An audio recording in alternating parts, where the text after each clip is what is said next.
உலகெங்கும் இருக்கும் பக்தி இன்ஃபோ நேயர்களுக்கு வணக்கம். நான் உங்கள் பிருந்தா சங்கர். இன்று நம்மோடு சிறப்பு விருந்தினராக இணைந்திருப்பது ஜோதிட உலகின் சூப்பர் ஸ்டார் பிரம்மஸ்ரீ ராம்ஜி பரமஹம்சர் அவர்கள். வணக்கம் சார். வணக்கம். வணக்கம். ஏப்ரல் 14 தமிழ் புத்தாண்டு வர இருக்கு.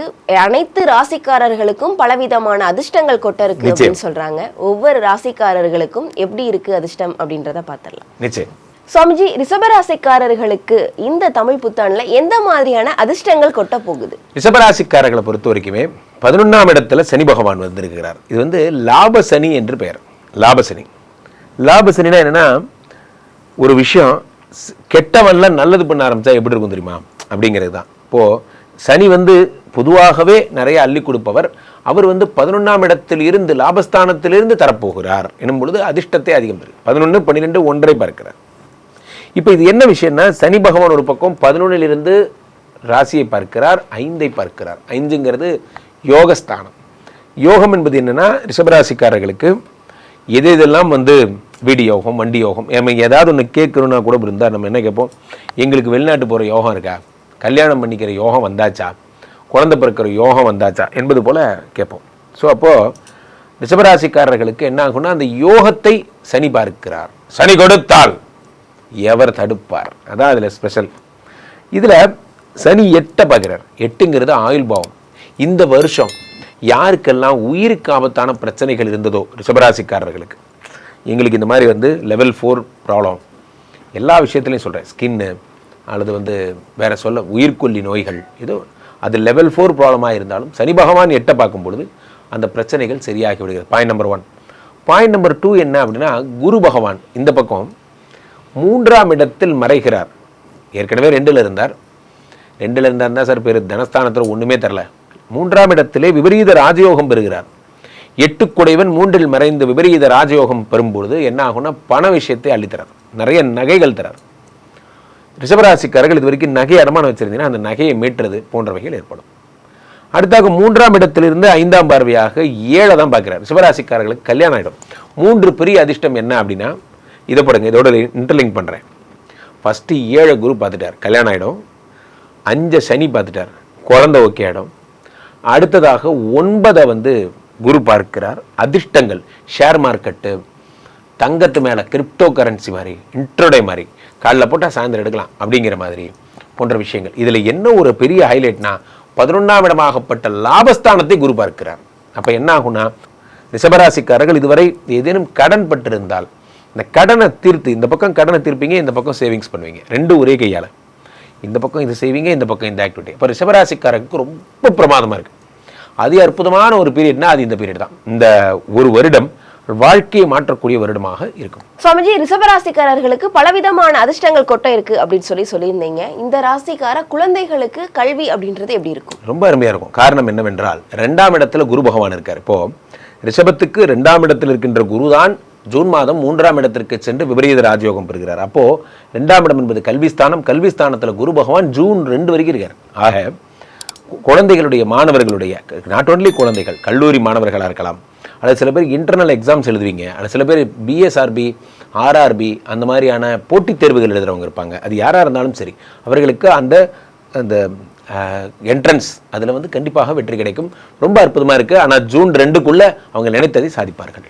ரிஷபராசிக்காரர்களுக்கு இந்த அதிர்ஷ்டம் அப்படின்னு சொல்லக்கூடியது 100க்கு எவ்வளவு மதிப்பெண் கொடுக்கலாம்? 100க்கு 95 மார்க். ரொம்ப பிரமாதமா இருக்கு. குரு பகவான் 12 வருடத்திற்கு பிறகு இந்த வருடத்துல தான் உச்சம் பெற இருக்கிறார். இந்த குரு பகவான் எந்த மாதிரியான நன்மைகள்லாம் கொடுக்க இருக்கிறார் அனைவருக்கும்? நிச்சயமாக. இப்போ இந்த குரு பகவானை பொறுத்த வரைக்குமே உச்சம் பெற்ற குரு அப்படிங்கிறதுனால பலன்கள் எப்பவுமே அதிகமாகத்தான் இருக்கும். காரணம், குரு பகவான் பொதுவாகவே 5, 7, 9 பார்க்கிறார். 5ஆம் இடமாகப்பட்ட யோகஸ்தானத்தை. யோகம்னா என்னென்னா பிருந்தா, ஒரு மனிதனுடைய வாழ்க்கையில் எனக்கு திருமண யோகம் வந்தாச்சா, வெளிநாட்டு யோகம் வந்தாச்சா, இந்த மாதிரியான விஷயங்கள் எல்லாம் யோகத்தை பொறுத்து தான் முடிவு செய்யப்படுகிறது. இதில் உச்சம் பெற்ற குருங்கிறதுனால டக்குன்னு அந்த யோகம் கிடைச்சிடும். Point number 1. பாயிண்ட் நம்பர் 2 என்னென்னா, 7ஆம் இடத்தை குரு பார்க்கும் பொழுது சனி பார்க்கறதுக்கும் குரு பார்க்கறதுக்கும் ஒரு வித்தியாசம் இருக்குது. சனி 7 பார்க்கும்போது காதல் திருமணத்தை ஓகே பண்ணுறார். ஆனால் அது லாங் டேர்ம் பண்ணுவாராங்கிறது தெரியல. குரு வந்து உச்சம் பெற்று 7ஆம் இடத்தை பார்க்கும் பொழுது சரியான வத்து, அதாவது இவர்களுக்குரிய பர்ஃபெக்ட் மேட்ச் அப்படிங்கிறத அப்படி பிடிச்சிட்டு வந்து அப்படி கொடுத்துருவார். லிவ் லாங் ஹாப்பிலி அப்படிங்கிறதெல்லாம் குரு பார்த்து, அதனால குரு பலம் பூர்ணமாக இருக்கும்போது கல்யாணம் பண்ணுங்கிற கான்செப்ட் தான். குரு 7 பார்க்கிறார். ஃபாரின் போகிறது, அந்த கனடா போகிறது, அமெரிக்கா போகிறது, குளிர் பிரதேசங்கள் போகக்கூடிய யோகங்கள் எல்லாம் இந்த குரு பகவான் தருகிறார். 7ஆம் இடம் என்பது நாட் ஓன்லி கல்யாணம் மட்டும் கிடையாது. அப்போது 7ஆம் இடம் என்பது பார்ட்னர்ஷிப். நீங்கள் வெளியே யார் கூடயாவது நீங்கள் வந்து ஒர்க் பண்ணுறீங்க, நீங்கள் நல்லா வேலை செய்கிறீங்க, உங்கள் பார்ட்னர் வந்து சரியாக ஒர்க் பண்ணலைன்னு வருத்தப்படுறீங்கன்னா குரு பார்வை வரும்பொழுது 2 பேருமா சேர்ந்து ஒர்க் பண்ணக்கூடிய ஒரு யோகம். அண்ட் ஆல்சோ 9ஆம் இடத்தை குரு பார்க்கிறார். 9ங்கிறது என்னன்னா அதிர்ஷ்டம். இந்த வருடம் உச்சம் பெற்ற குரு அதிர்ஷ்டத்தை பார்க்கும்போது நிறைய பேர் ஷேர் மார்க்கெட்டில் இன்வெஸ்ட் பண்ணி ஜெயிக்க போகிறாங்க. நிறைய பேர் வந்து புதுசாக ஏதாவது ஒரு இன்வெஸ்ட்மெண்ட், கிரிப்டோ கரன்சி மாதிரியான விஷயங்கள், ஒரு விஷயத்தில் இன்வெஸ்ட்மெண்ட் பண்ணுறது, அந்த விஷயத்துலேருந்து அவுட்புட் எடுக்கிறது போன்றவைகள் இந்த குரு பகவானுடைய பார்வையால் ஏற்படும். அடுத்து சனி பகவான் என்ன பண்ணுறார் அப்படின்னு பார்த்தீங்கன்னா, இந்த சனி மீனத்தில் இருந்து 3, 7, 10 பார்க்கிறார். 3ங்கிறது என்ன அப்படின்னா தைரியஸ்தானம். 7ஆம் இடம் என்பது உங்களுக்கு அதே திருமண யோகம். இதில் ஒரு விஷயம் என்னன்னா, இவர் மீனத்தில் இருந்து பார்க்கிறார். மீனம்ங்கிறது குருவனுடைய வீடு. ஜென்ரலாகவே சனிக்கு வந்து இந்த குருவனுடைய வீட்டில் இருப்பதால் தோஷம் இல்லை. Point number 1. பாயிண்ட் நம்பர் 2 என்னன்னா, குரு சனியை பார்க்கும் பொழுது சனி பகவான் புனிதராகி விடுகிறார், மங்கள சனியாக மாறிவிடுகிறார், தன்னுடைய தோஷங்களிலிருந்து நிவர்த்தி செய்து விடுகிறார். சனி வந்து அடுத்து 10 பார்க்கிறார். இந்த வருடத்தில் இந்த 10ஆம் இடம் வந்து தனுசு, காலபுருஷனுக்கு 8ஆம் இடம், உங்களுக்கு வந்து 9ஆம் இடம். அதை வந்து சனி பார்க்கையில் அதிர்ஷ்டங்கள் இன்னும் அதிகமாக, ஏற்கனவே 9ஆம் இடத்தை குரு பார்த்திருக்கார். அப்போ காலபுருஷனுக்கு 9ஆம் இடத்தை சனி பார்க்கும். ஆக இந்த குருவும் சனியுமாக சேர்ந்து இவர்கள் வாழ்க்கையை தலைகீழாக மாற்ற போகிறார். ஒவ்வொரு ராசிக்காரர்களும் இந்த வருடம் இது வரைக்கும் ஜெயிக்காதவங்கெல்லாம் அடுத்த படிநிலைக்கு இந்த வருஷம் போவாங்க.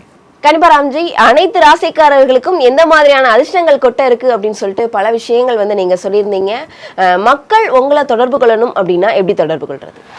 மக்கள் என்னை தொடர்பு கொள்ள கீழே போயிட்டு இருக்க இந்த 2 நம்பரை கூப்பிடுங்க. உங்களுடைய சொந்த ஜாதகத்தை பார்த்து கொள்ளுங்கள். உலக புகழ் வாய்ந்த நமது விஸ்வரூப விஷ்ணு மாயா எழுந்தருள் இருக்கக்கூடிய புனிதமான இந்த ஸ்ரீமடத்திலே தினசரி நடக்கின்ற விஷ்ணு மாயா ஹோமங்களில் கலந்து கொள்ளுங்கள். நேராக இந்த ஸ்ரீமடத்திற்கு ஒரு முறை வந்து என்னிடம் டிஸ்கஸ் பண்ணி ஜாதகம் பார்த்துட்டு, இந்த மடத்தில் இருக்கக்கூடிய இந்த சுவாமியை, விஷ்ணு மாயாவுக்கு தமிழ்நாட்டில் இங்கே மட்டும்தான் கோயில் இருக்குது, சுவாமியை பார்த்ததுக்கப்புறம் உங்கள் வாழ்க்கையே மாறும். நேரில் வாருங்கள். நானும் விஷ்ணு மாயாவும் காத்திருக்கிறோம்.